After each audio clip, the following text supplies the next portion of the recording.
My rules. ধন্যবাদ মাননীয় সভাপতি আমাকে বক্তব্য দেওয়ার সুযোগ করে দেওয়ার জন্য। মাননীয় সভাপতি, আজকে নাকি এখানে প্রমাণ করতে হবে বর্তমানে পাত্রী হিসেবে আমিই সেরা। সেটা সমস্যা নয়, কিন্তু আপনি কাদের মধ্যে আনলেন আমাকে এটি প্রমাণের জন্য? So disappointing. যাই হোক, এসে যখন বললাম তখন আজকে আমি প্রমাণ করে দিয়ে যাব পাত্রী হিসেবে বর্তমানে আমিই সেরা। শুরুতেই আসি, ও সুন্দরী রমণী, তোমরা বাপের টাকায় করো ফুটনি, আটা ময়দা মাখনি, আবার ছেলেও চাও তোমরা খানদানি। কিন্তু আমাকে দেখুন, আমি নিজের টাকায় ফুটনি করা কর্মজীবী শিক্ষিত এক মডার্ন পাত্রী। আমার আছে দৃষ্টি, আছে নিজের স্বপ্ন দেখা, চাই না শুধু ছাঁচ পোছাক আর চোখে কাজল রেখা। পাত্রী মানে নরম মাটি, সে ধারণা ভাঙে আমি শিক্ষিতা নারী, মননে চিন্তায় রাগে। মাননীয় সভাপতি, আমি নিজের স্বপ্ন দেখি এবং সেই স্বপ্ন পূরণেরও ক্ষমতা রাখি। আপনি একটু দেখুন তো, বর্তমানে পাত্রী হিসেবে মানুষ কাদেরকে চায়? চায় শিক্ষিত কর্মজীবী মডার্ন পাত্রীকে, যার প্রত্যেকটি গুণে কিনা আপনি আমার মধ্যে পাচ্ছেন। এখানে আছে আমাদের ফেসবুক সেলিব্রিটি আপু, যাকে কিনা রিক্সাওয়ালার মতন মানুষরা পছন্দ করে, সো তাকে তো আমরা আউট অফ সিলেবাস বলতেই পারি। এছাড়াও যদি এখানে পাত্ররা তাকে বেছে নেয়, তাইলে তাদের কানে পৌঁছে যাবে, হ্যালো গাইস, আসসালামু আলাইকুম, কি অবস্থা সবার, চলে আসলাম নতুন একটি লাইভে, এই কথাটি শুনতে শুনতে।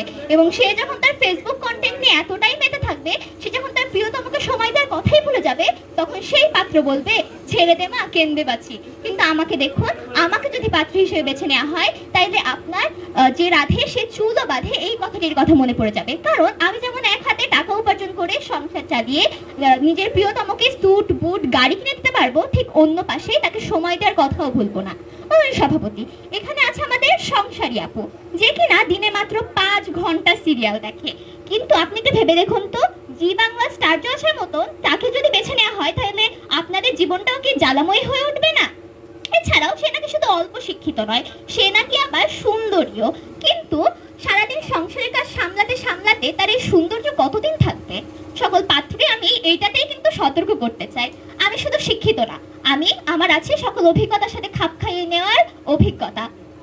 সভাপতি, আপনি যদি পাত্রী হিসেবে আজকে আমাকেই পছন্দ না করেন, তাহলে ভেবে নিন দিন শেষে আপনি এদের সাথে কি নিয়ে কথা বলবেন? আমাদের ফেসবুক সেলিব্রিটি আপুর সাথে কথা বলবেন তার ফ্যান ফলোয়ার লাইক নিয়ে, নাকি সংসারী আপুর সাথে কথা বলবেন তার চাল ডাল ইত্যাদি সাংসারিক বিষয়? কিন্তু একটু ভাবুন তো, আপনার পাশে যদি ঠিক সেই সময় থাকে একজন শিক্ষিত মডার্ন পাত্রী, যার সাথে আপনি জ্যোৎস্না রাতে এক কাপ কফি হাতে ঝড় তুলতে পারবেন দেশ বিদেশের তথ্য বা গান সিনেমা বা রাজনৈতিক কোনো বিষয়ে, তাহলে কেমন হয়?